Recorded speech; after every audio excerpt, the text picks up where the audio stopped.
تیسرے نقطے کی طرف بڑھیے جو سب سے زیادہ زیر بحث رہتا ہے۔ وہ نقطہ کیا ہے؟ اس کے بعد یعنی یہ دو باتیں تو ہو گئیں، یہ معاملہ کن لوگوں کا ہوا؟ وہ کہ جو اپنے آپ کو غیر مسلم کہتے ہیں یا ہندو کہتے ہیں یا مسیحی کہتے ہیں، یعنی وہ مسلمان نہیں ہیں۔ ٹھیک، ان کے بارے میں ہم نے بتایا کہ ہم کیا رویہ اختیار کریں گے۔ اس کے بعد وہ لوگ کہ جو ارتداد اختیار کر کے کسی دوسرے مذہب کو قبول کر لیتے ہیں، ان کے بارے میں نے اپنا نقطہ نظر بیان کیا۔ اس کے بعد ان لوگوں کا معاملہ ہے جو مسلمان ہیں، اپنے مسلمان ہونے کا اقرار بلکہ اس پر اصرار کرتے ہیں۔ ٹھیک، یعنی آپ فرد کی حیثیت سے ان سے بات کریں، آپ جماعت کی حیثیت سے ان سے بات کریں، وہ اصرار کریں گے کہ ہم مسلمان ہیں، اون کرتے ہیں اسلام کو۔ یعنی ظاہر ہے کہ وہ جس طرح میں کہتا ہوں کہ میں مسلمان ہوں، وہ بھی یہی کہتے ہیں کہ میں مسلمان ہوں۔ اس کے بعد ان لوگوں کا معاملہ ہے جو مسلمان ہیں، اپنے مسلمان ہونے کا اقرار بلکہ اس پر اصرار کرتے ہیں، مگر اب یہ مگر ہے جو سمجھنے کی چیز ہے۔ پھر سنیے، جو مسلمان ہیں اپنے مسلمان ہونے کا اقرار بلکہ اس پر اصرار کرتے ہیں، مگر کوئی ایسا عقیدہ یا عمل اختیار کر لیتے ہیں جو عام طور پر اسلام کی تعلیمات کے منافی سمجھا جاتا ہے۔ عام طور پر سے کیا عام طور پر یعنی مسلمان بالعموم، آپ دائیں بائیں پوچھیں، مثال کے طور پر کسی آدمی سے آپ بات کریں کہ کیا فرشتوں کو ماننا ضروری ہے؟ فلاں آدمی تو نہیں مانتا، تو وہ یہ کہیں گے کہ یہ تو اسلام کی تعلیمات کے منافی ہے۔ یعنی وہ باتیں جو ہر آدمی کے علم میں ہیں، کسی بڑی بات کا وہ انکار کر رہے ہیں، مگر کوئی ایسا عقیدہ یا عمل اختیار کر لیتے ہیں جو عام طور پر اسلام کی تعلیمات کے منافی سمجھا جاتا ہے، یا کسی آیت یا حدیث کی کوئی ایسی تعویل اختیار کر لیتے ہیں۔ تعویل اختیار کر لیتے ہیں یعنی وہ کہتے ہیں کہ اس آیت کا مطلب یہ ہے یا اس حدیث کا مطلب یہ ہے۔ یہاں وہ کسی آیت کا انکار نہیں کر رہے، کسی حدیث کا انکار نہیں کر رہے، اس کا مطلب بیان کر رہے ہیں۔ کوئی ایسی تعویل، کوئی ایسا مطلب اختیار کر لیتے ہیں جسے کوئی عالم یا علماء یا دوسرے تمام مسلمان بالکل غلط سمجھتے ہیں۔ یعنی آپ دیکھیے یہ مختلف مدارج ہیں، ہمیں ان سب سے سابقہ پیش آتا ہے۔ کوئی عالم کہہ رہا ہوتا ہے کہ یہ بات تو اسلام کی تعلیمات کے منافی ہے۔ اچھا، بعض موقع کے اوپر سب بڑے بڑے علماء یہی بات کہہ رہے ہوتے ہیں، اور ایسا بھی ہوتا ہے کہ سارے مسلمان سمجھتے ہیں کہ یہ تو بالکل غلط بات ہے۔ یعنی یہ وہ معاملات ہوتے ہیں جن میں گویا ایک طرح کا اجماع نقل ہوا ہے، جسے کوئی عالم یا علماء یا دوسرے تمام مسلمان بالکل غلط سمجھتے ہیں۔ اب میں نے اس میں مسلمانوں کے اکابر کی مثالیں دی ہیں، یعنی عام لوگوں کی نہیں دی۔ مثلا امام غزالی اور شاہ ولی اللہ، یہ ذہن میں رکھیے کہ دونوں اس امت کے اساتین میں سے۔ امام غزالی دین کی جو تعبیر اس وقت مسلمانوں میں رائج ہے، جس کو میں صوفیانہ تعبیر کہتا ہوں، اس کے سب سے بڑے آدمی ہیں، اور آخری زمانے میں مسلمانوں کی علمی روایت کے سب سے بڑے آدمی کی حیثیت بر صغیر میں شاہ ولی اللہ کو حاصل ہے۔ مثلا امام غزالی اور شاہ ولی اللہ جیسے بزرگوں کا یہ عقیدہ کہ توحید کا منتہائے کمال وحدت الوجود ہے۔ اب یہ ایک نقطہ نظر ہے، ٹھیک، انہوں نے اختیار کیا۔ وہ یہ کہتے ہیں کہ وہ توحید جو تم لوگ مانتے ہو یہ تو عوام کی توحید ہے، یہ ٹھیک ہے، لیکن یہ کہ توحید کمال پر کب پہنچتی ہے؟ جب آدمی وحدت الوجود کا طریقہ اختیار کرتا ہے۔ اچھا، یعنی وہ یہ مانتا ہے کہ وجود ایک ہی ہے، یہ ماننا اصل توحید ہے، یہ توحید کا منتہا کمال ہے۔ یا محی الدین ابن عربی کا یہ نظریہ کہ ختم نبوت کے معنی یہ نہیں ہے کہ نبوت کا مقام اور اس کے کمالات ختم ہو گئے ہیں۔ یعنی وہ یہ کہتے ہیں کہ جب ہم کہتے ہیں کہ نبوت ختم ہو گئی ہے تو اس کا یہ مطلب نہیں ہے کہ نبوت کا مقام اب کسی کو نہیں ملے گا یا نبوت کے کمالات اب کسی کو نہیں ملیں گے، بلکہ صرف یہ ہے کہ اب جو نبی بھی ہوگا وہ محمد الرسول اللہ صلی اللہ علیہ وسلم کی شریعت کا پیرو ہوگا۔ اس کے بعد وہ نبوت کی ایک اور اصطلاحی تعبیر اختیار کرتے ہیں جس کو عام مسلمان نہیں مانتے یا عام علماء نہیں مانتے، جس طرح بہت سے علماء وحدت الوجود کے بارے میں یہ کہتے ہیں کہ یہ شرک ہے، وہ اس کو ماننے کے لیے تیار نہیں ہیں۔ آگے، یا اہل تشیع کا یہ نقطہ نظر، اہل تشیع یعنی شیعہ حضرات کا، یا اہل تشیع کا یہ نقطہ نظر کہ مسلمانوں کا حکمران بھی مامور من اللہ ہوتا ہے، یعنی صرف اللہ کے نبی نہیں آتے بلکہ مسلمانوں کا حکمران بھی اللہ کی طرف سے مقرر کیا جاتا ہے، جسے امام کہا جاتا ہے، اور نبی صلی اللہ علیہ وسلم کے بعد اس منصب کے لیے سیدنا علی رضی اللہ عنہ کا تقرر اسی اصول کے مطابق خود اللہ تعالیٰ کی طرف سے کر دیا گیا تھا، جسے قبول نہیں کیا گیا۔ ساری مثالیں دے رہے ہیں، یعنی یہ گویا ان کا نقطہ نظر ہے کہ امامت ایک الگ منصب ہے مسلمانوں کا امام یا مسلمانوں کا حکمران وہ اللہ کی طرف سے مقرر کیا جاتا ہے، وہ ان کی دینی اور مذہبی رہنمائی بھی کرتا ہے، وہ دنیاوی امور میں بھی ان کا امام ہوتا ہے، اور رسول اللہ صلی اللہ علیہ وسلم کے بعد سیدنا علی رضی اللہ عنہ کو اسی حیثیت سے مقرر کر دیا گیا تھا، اس کو قبول نہیں کیا گیا۔ یہ گویا ان کے نقطہ نظر کا خلاصہ ہے جس کو بڑی بنیادی حیثیت حاصل ہے۔ اب ظاہر ہے کہ مسلمانوں میں بہت بڑی تعداد بلکہ اکثریت اس کو نہیں مانتی، جن کو عام طور پر ہم اہل سنت کہتے ہیں، وہ سب اسے نہیں مانتے۔ یا علامہ اقبال جیسے جلیل القدر مفکر کی یہ رائے کہ جنت اور دوزخ مقامات نہیں بلکہ احوال ہیں، یعنی ہمارا عمومی عقیدہ کیا ہے کہ جنت اور دوزخ اسی طرح مقامات ہیں جس طرح اس دنیا میں مقامات ہیں۔ جیسے دنیا میں ہمارا ایک جسم ہے، جس طرح دنیا میں ہم بعض جگہوں پہ رہتے ہیں، جس طرح دنیا میں ہمارے گھر اور ہمارے گاؤں اور ہمارے ملک ہیں، اسی طرح جنت بھی کچھ مقامات کا نام ہے۔ یہ عمومی عقیدہ ہے۔ ان کی نوعیت کیا ہوگی، ان کی حقیقت کیا ہوگی، وہ ظاہر ہے کہ ہم یہاں بیان نہیں کر سکتے، لیکن علامہ اقبال یہ کہتے ہیں کہ یہ نفس انسانی پر یا انسانی شخصیت پر یا انسانی خودی پر گزرنے والے احوال ہیں۔ تو یہ مختلف عقائد، مختلف نظریات ہیں جن کے بارے میں نے یہ عرض کیا کہ ان کو یا تو کوئی عالم نہیں مانتا یا علماء نہیں مانتے، بلکہ یہ سب تو وہ ہیں کہ جن کو اگر عام مسلمانوں کے سامنے بھی آپ رکھیں تو ان کی بہت بڑی تعداد غلط قرار دے دے گی یا نہیں مانیں گی۔ یہ وہ عقائد و نظریات ہیں جن کا صدور کن سے ہوا ہے، جن کا کن لوگوں نے اقرار کیا ہے، کن لوگوں نے انہیں بیان کیا ہے؟ مسلمانوں کے اندر کے بعض جلیل القدر اہل علم نے، مسلمانوں کے اندر کے بعض جلیل القدر مفکرین نے۔ یہ سب کے سب مفکرین، یہ علماء جن کا میں نے ذکر کیا، یہ تو چند مثالیں ہیں۔ یہ اپنے آپ کو کیا کہتے ہیں؟ مسلمان۔ یہ اپنے اسلام کا اقرار کرتے ہیں اور یہ اپنے مسلمان ہونے پر اصرار کرتے ہیں، لیکن ان کے یہ عقائد نظریات ہیں جن کے بارے میں بحث ہوتی ہے، ٹھیک، جن سے کوئی عالم، علماء یا بعض اوقات سارے ہی مسلمان اختلاف کر رہے ہوتے ہیں۔ یہ اور اس نوعیت کے تمام نظریات و عقائد غلط قرار دیے جا سکتے ہیں۔ یعنی آپ کو حق حاصل ہے کہ آپ یہ کہیں کہ یہ عقیدہ غلط ہے، آپ یہ کہیں یہ نظریہ غلط ہے، انہیں غلط قرار دیا جا سکتا ہے، انہیں ضلالت اور گمراہی بھی کہا جا سکتا ہے، ٹھیک۔ یعنی ایک آدمی یہ کہتا ہے کہ یہ نقطہ نظر تو بالکل گمراہی ہے، قرآن مجید کے صریح نصوص موجود ہیں، حدیث میں یہ بات بیان ہوئی ہے، اس کو کیسے مانا جا سکتا ہے؟ لیکن یعنی آپ یہ نقطہ نظر پر تبصرہ کریں، آپ کسی چیز کو شرک کہہ دیں، آپ کسی چیز کو کفر کہہ دیں، یہ آپ کو حق حاصل ہے۔ یہاں آپ کس چیز پر بات کر رہے ہیں؟ نقطہ نظر پر، رائے پر، عقیدے پر، عمل پر بات کر رہے ہیں۔ لیکن ان کے حاملین یعنی شاہ ولی اللہ، یعنی امام غزالی، یعنی علامہ اقبال، اہل تشیع، مسلمانوں کے بہت سے علماء جو اس طرح کی آراء رکھتے ہیں، یہ کون ہیں؟ وہ ان کے حاملین ہیں ان نقطہ نظر کے۔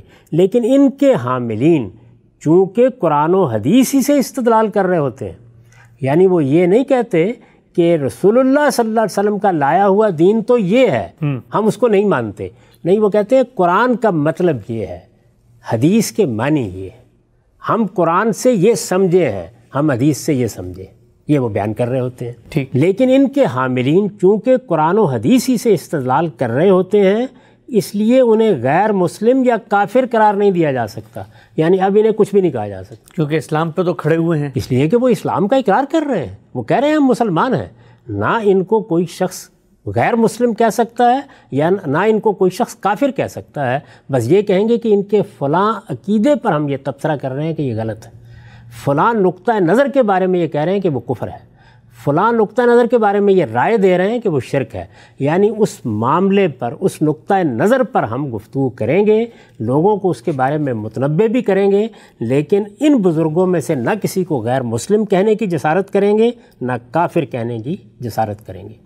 ان نظریات و عقائد کے بارے میں خدا کا فیصلہ کیا ہے؟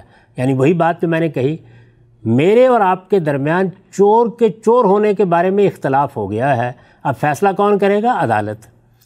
ان عقائد و نظریات کے بارے میں میں کہہ رہا ہوں یہ شرک ہے، آپ کہہ رہے ہیں یہ کفر ہے، ایک دوسرا کہتا ہے یہ عین اسلام ہے، اختلاف ہو گیا نا جی۔ تو اب یہ مقدمہ ہے، اس مقدمے کا فیصلہ کون کرے گا؟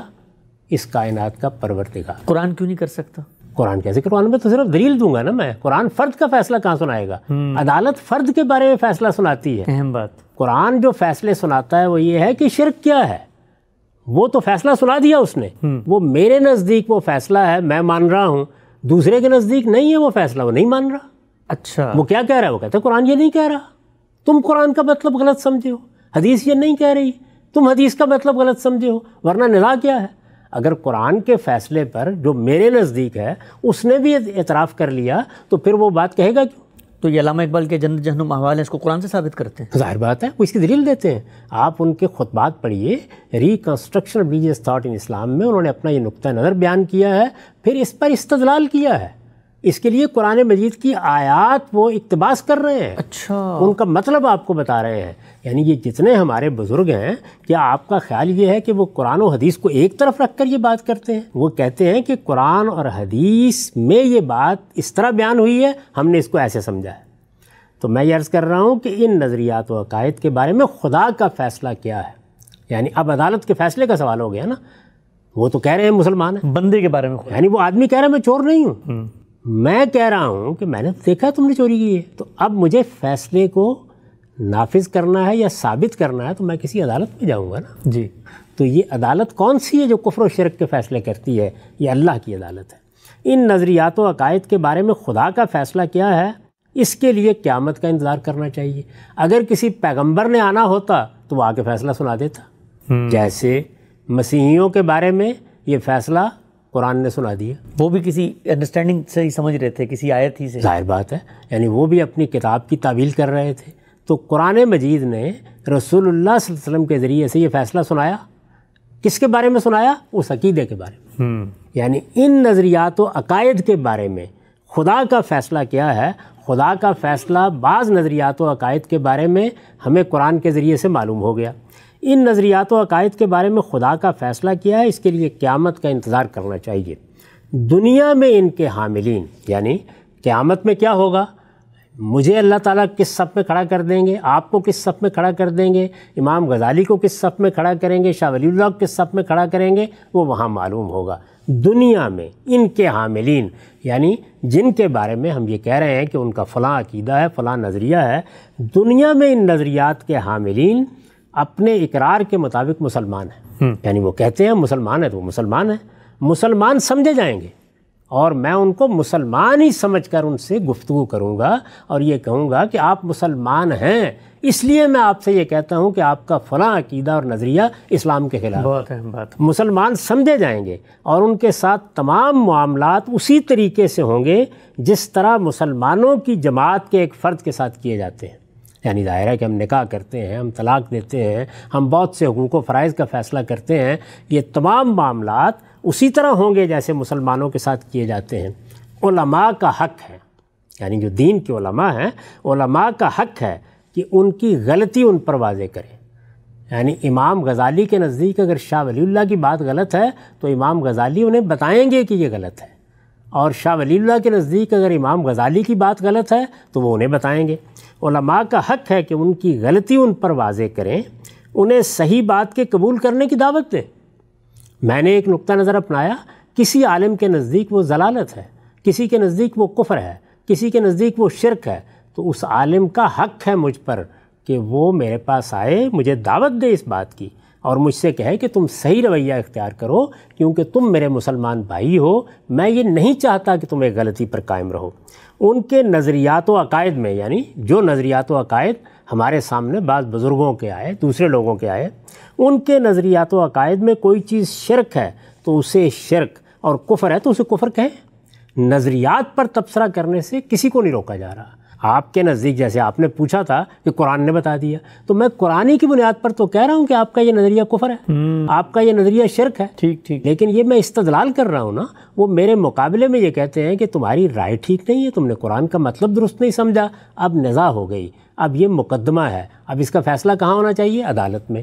تو ان چیزوں کی عدالت کون سی ہے؟ خدا کی عدالت۔ ان کے نظریات و عقائد میں کوئی چیز شرک ہے تو اسے شرک اور کفر ہے تو اسے کفر کہیں، اور لوگوں کو بھی اس پر متنبع کریں، یعنی لوگوں کو بتائیں کہ دیکھیے یہ فلاں اور فلاں بزرگ نے کتنی غلط رائے قائم کی، بتائیں اس بات کو، لوگوں کو بھی اس پر متنبع کریں، مگر ان کے متعلق یعنی وہ لوگ جو ان آراء کے حاملین ہیں ان کے متعلق یہ فیصلہ کہ وہ مسلمان نہیں رہے یا انہیں مسلمانوں کی جماعت سے الگ کر دینا چاہیے، اس کا حق کسی کو بھی حاصل نہیں ہے۔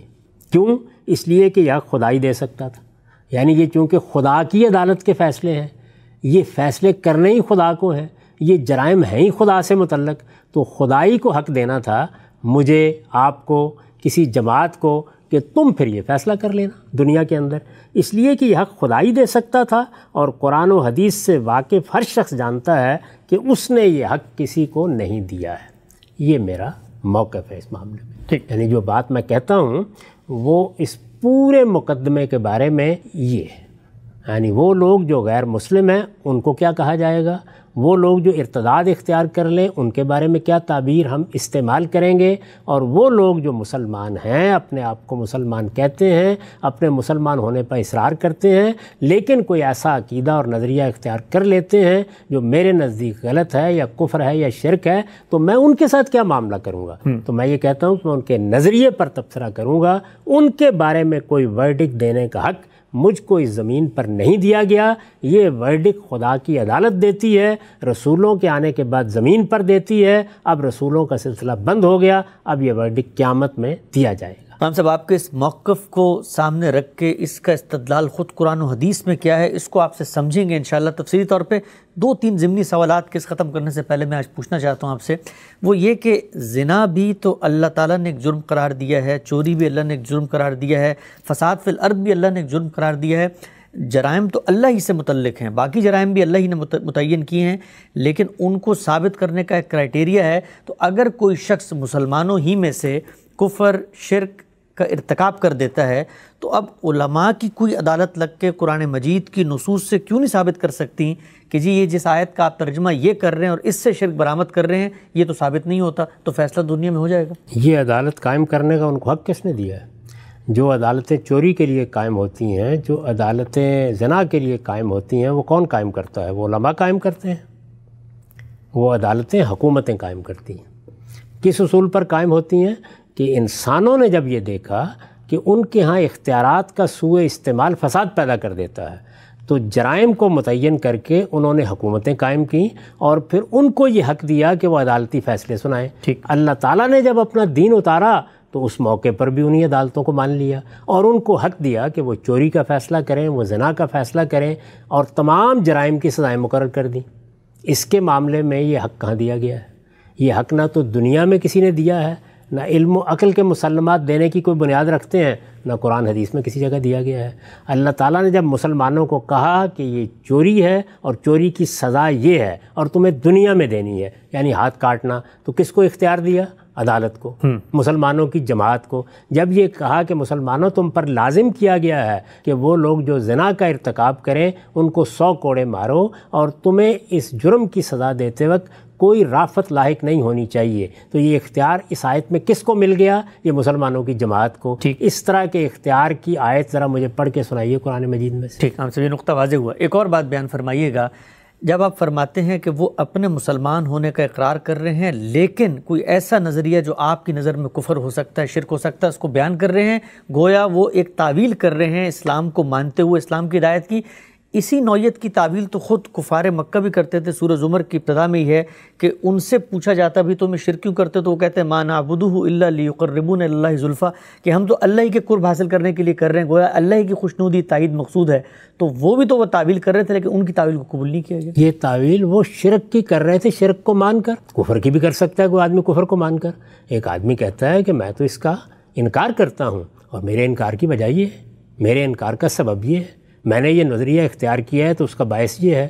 وہ اپنے شرک اور کفر کا اقرار کر رہے ہیں، وہ کہہ رہے ہیں ہم مشرک ہیں، ہم نے شرک کو دین کے طور پر اختیار کیا ہے، ہم نے کفر کو اختیار کر لیا ہے، ہم پیغمبروں کے کافر ہیں، ہم پیغمبروں کے منکر ہیں۔ یہ بات وہ کہنے کے بعد کہتے ہیں اس کفر اور شرک کی وجہ یہ ہے۔ اچھا، اس میں اور اس میں فرق یہ ہے کہ یہاں تو دین کو مان کے تعویل کی جا رہی ہوتی ہے۔ چور نے چوری کی ہے، وہ کہتا ہے میں چور ہوں، چوری کی وجہ یہ ہے کہ مجھے بھوک لگی ہے۔ بہت اہم بات، ہم سے واضح ہو گئی بات۔ یہ اس کا سبب بتا رہا ہے وہ، یعنی وہ اپنے چور ہونے کا اقرار کر کے یہ بات کہہ رہا ہے۔ اب عدالت میں مقدمہ ہے، عدالت چاہے گی تو اس کا یہ عذر قبول کر لے گی اور اس کو سزا نہیں دے گی، لیکن اس کا چور ہونا طے ہو گیا۔ ٹھیک، ہم صاحب آپ کا نقطہ نظر اس بارے میں کہ مسلمانوں میں سے کوئی شخص آگے بڑھ کے کسی ایسے عقیدے کا اظہار کرے جو دوسرے مسلمان یا علماء کی نظر میں کفر ہو، شرک ہو، اس کے بارے میں ہمارا رویہ کیا ہوگا؟ کیا ہم اس کو دائرہ اسلام سے خارج سمجھیں گے، اس کی تکفیر کریں گے؟ نقطہ نظر آپ کا سامنے آیا، لیکن اس نقطہ نظر کی بنا استدلال قرآن اور حدیث میں کہاں پائی جاتی ہے، آپ سے جانیں گے ایک ایک نقطہ، اور پچھلی ساری گفتگو پہ بھی بے تحاشا اشکالات ہیں انشاءاللہ رکھیں گے۔ وقت یہاں پہ ختم ہوتا ہے، دوبارہ حاضر خدمت ہوں گے، اب تک آپ کے وقت کا بہت شکریہ۔ شکریہ۔